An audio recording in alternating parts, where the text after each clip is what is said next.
কিরে বন্ধু, কি অবস্থা? এই তো বন্ধু আলহামদুলিল্লাহ ভালো। তোর কি অবস্থা? আরে বন্ধু, আমার অবস্থার কথা আর কইস না, আমার অবস্থা পুরাই খারাপ। কে কিসে বন্ধু ক? আরে মামা, তুই তো জানোস একটা মায়ের লগে আমি কথা কই। হ্যাঁ শুনলাম। ওই মায়েটা তো এখন মনে কর 3 দিন ধরে অফলাইন।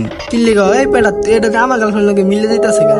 কিসে অফলাইনে কিসে কি ব্রেকআপ ঠেকা বইছে নাকি? না না মামা, ওর লগে আমার অনেক কথা হইছে, প্রায় 1 সপ্তাহের মতো, কিন্তু ওই 3 দিন ধরে ঢুকে না আইডিতে। ও আচ্ছা, ওই মায়ের নামটা কি বেটা ক? তুই তো চিনবি না মামা, তুই চিনবি না। না কইলে ক বেটা, বন্ধুই তো বেটা, সমস্যা কি ভাবি আঙ্গ ক? আরে এর নাম হইছে ফারিয়া, চিনবি? এই বেটা ফারিয়া দে, আমার গার্লফ্রেন্ড তো নাম আল্লাহ। হে বেটা, তুই কি মজা দিতেছ এই তোমার বেটা, লগে? তোর লাগে আমি কি আর মজা লম? দে বেটা, বিতিক লিস না। এই বেটা আচ্ছা হুন, এখন প্রমাণ হয়ে যাবো ওর নাম্বার কি লাস্টে কি 87? তুই নিশ্চয় আমার মোবাইলে তুই দেখছ না। এ হালার বুত কেমনে বেটা দেখবো বেটা? এটা আমার গার্লফ্রেন্ড নাম্বার। ওর বাসায় কি ঘুরান?